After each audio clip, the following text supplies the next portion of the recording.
Hello everyone, welcome to our channel. ఈరోజు మనం భారత రాజ్యాంగంలోని భాగాలు చూద్దాం. కంపల్సరీ 1 మార్కు కానిస్టేబుల్ ఎగ్జామ్లో వస్తుంది కాబట్టి ఈ సీక్వెన్స్ గుర్తుపెట్టుకుంటే 1 మార్క్ పక్కా సాధించవచ్చు. ఓకే, టాపిక్లోకి వెళ్దాం. ఫస్ట్ 1వ భాగం 1 to 4 ప్రకరణాలు. ఇవి భారత యూనియన్ మరియు దాని యొక్క భూభాగ పరిధిని తెలుపుతుంది. సెకండ్ 2వ భాగం 5 నుంచి 11 ప్రకరణాలు. ఇవి పౌరసత్వం అంటే 2వ భాగం పౌరసత్వం గురించి తెలుపుతుంది. నెక్స్ట్ 3వ భాగం 12 నుంచి 35 వరకు ప్రకరణలు. 3వ భాగం ప్రాథమిక హక్కుల గురించి తెలుపుతుంది. నెక్స్ట్ 4వ భాగం 36 నుంచి 51 ప్రకరణలు. ఇవి 4వ భాగం అనేది ఆదేశిక సూత్రాల గురించి అంటే నిర్దేశక నియమాల గురించి తెలుపుతుంది. ఫోర్త్ ఏ భాగం 51A. ఇవి ప్రాథమిక విధుల గురించి చెప్తుంది 4th A అనేది.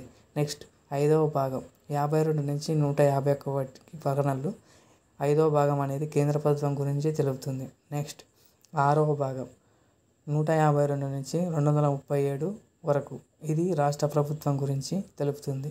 నెక్స్ట్ 7వ భాగాన్ని 7వ రాజ్యాంగ సవరణ ద్వారా 1956 ద్వారా తొలగించడం జరిగింది. అంటే 7వ భాగం అనేది ఇప్పుడు రాజ్యాంగంలో లేదు, దీన్ని తొలగించారు. నెక్స్ట్ 8వ భాగం 239 to 242 వరకు. ఇది కేంద్రపాలిత ప్రాంతాల గురించి తెలుపుతుంది. నెక్స్ట్ 9వ భాగం 243A నుంచి 243 వరకు. ఇవి పంచాయతీల గురించి తెలుపుతుంది. నెక్స్ట్ 9A భాగం 243P నుంచి 243ZG. ఇది మున్సిపాలిటీల గురించి తెలుపుతుంది. నెక్స్ట్ 9B 243ZH నుంచి 243ZT వరకు. ఇది సహకార సంఘాల ఏర్పాట్ల నిర్మాణం గురించి తెలుపుతుంది. నెక్స్ట్ 10వ భాగం 244 to 244A వరకు. షెడ్యూల్ తెగల ప్రాంతాల గురించి తెలుపుతుంది.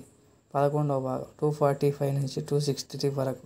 కేంద్ర రాష్ట్ర మధ్య సంబంధాల గురించి తెలుపుతుంది. నెక్స్ట్ 12వ భాగం 264 to 300A వరకు. కేంద్ర రాష్ట్ర ఆర్థిక సంబంధాలు, ఆర్థిక తదితర అంశాల గురించి తెలుపుతుంది. 13వ భాగం 301 నుంచి 307 వరకు. వ్యాపారం, వాణిజ్యం గురించి తెలుపుతుంది. 14వ భాగం 308 నుంచి 323 వరకు. కేంద్ర రాష్ట్ర సర్వీసులు, అఖిల భారత సర్వీసుల గురించి తెలుపుతుంది.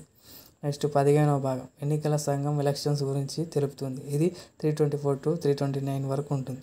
నెక్స్ట్ 16వ భాగం 330 నుంచి 342 వరకు ఉంటుంది. ఇది SC, ST మరియు ఇతరులకు ప్రత్యేక సదుపాయాల గురించి తెలుపుతుంది. 17వ భాగం 343 నుంచి 351 వరకు.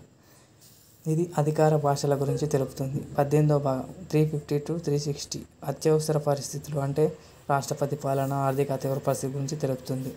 నెక్స్ట్ 19వ భాగం 361 to 367. ఇది ఇతర అంశాలు అంటే ఇతర ఏ అంశాలు ఉంటే వాటి గురించి తెలుపుతుంది. 20వ భాగం 368 రాజ్యాంగ సవరణ విధానం గురించి తెలుపుతుంది. 21వ భాగం 369 to 392 వరకు. ఇది తాత్కాలిక ప్రత్యేక రక్షణ గురించి తెలుపుతుంది. 22వ భాగం 393 నుంచి 395 వరకు. హిందీలో మూల గ్రంథం సంగ్రహ శీర్షిక గురించి తెలుస్తుంది. ఓకే, ఇవి భారత రాజ్యాంగంలోని 22 భాగాలు. ఈ సీక్వెన్స్ కంపల్సరీ ఏదో ఒక భాగం అడిగి దాని యొక్క విషయం ఏందనేది కంపల్సరీ తెలుసుకుంటే పక్కా కానిస్టేబుల్ ఎగ్జామ్లో 1 మార్క్ వస్తుంది. Okay, thank you.